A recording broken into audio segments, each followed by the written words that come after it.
மழை வெளுத்து வாங்கிக் கொண்டிருந்த அந்த இரவில் சென்னை சென்ட்ரல் ரயில் நிலையத்திற்கு வெளியே நனைந்தபடி நின்றிருந்தார் கதிர். கையில் 2 கனமான பைகள். அவசரமாக வீட்டிற்குச் செல்ல வேண்டும். ஆனால் ஒரு ஆட்டோ கூட நிற்கவில்லை. அப்போது, எங்க போகணும் சார் என்ற குரலுடன் ஒரு ஆட்டோ அவர் முன் வந்து நின்றது. ஆட்டோ ஓட்டுநர் செல்வம் முகத்தில் ஒரு அமைதியான புன்னகை இருந்தது.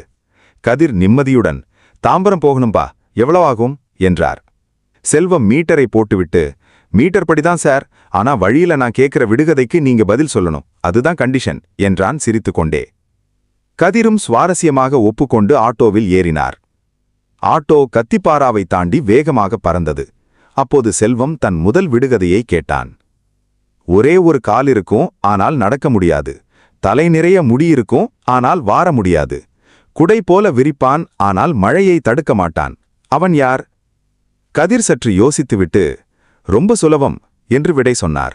செல்வம், அசத்திட்டீங்க சார் என்று பாராட்டிவிட்டு அடுத்த விடுகதையை வீசினான். இரவும் பகலும் ஓடிக்கொண்டே இருப்பான், ஆனால் அவனுக்கு கால்கள் இல்லை. தாகமெடுத்தால் குடிப்பான், ஆனால் அவனுக்கு வாய் இல்லை. அவன் யார்? கதிர் ஜன்னல் வழியே வெளியே பெய்யும் மழையை பார்த்துவிட்டு அதற்கான விடையை சொன்னார். செல்வம் வியந்து போனான். ஆட்டோ தாம்பரத்தை நெருங்கியது. செல்வம் தன் கடைசி விடுகதையை கேட்டான். உங்களிடம் அது இருந்தால் நீங்கள் அதை மறைக்க நினைப்பீர்கள். அதை மற்றவரிடம் பகிர்ந்து கொண்டால் உங்களிடம் அது இல்லாமல் போய்விடும். அது என்ன? கதிர் சிரித்துக்கொண்டே, அதுதான் விடையை சொன்னார். ஆட்டோ கதிரின் வீட்டின் முன் நின்றது. விடுகதைகளின் சுவாரஸ்யத்தில் பயணம் இவ்வளவு சீக்கிரம் முடிந்ததை கதிரால் நம்ப முடியவில்லை. மீட்டரில் காட்டிய தொகையை விட கூடுதலாக பணம் கொடுக்க முயன்றார் கதிர். ஆனால் செல்வம் அதை மறுத்துவிட்டான்.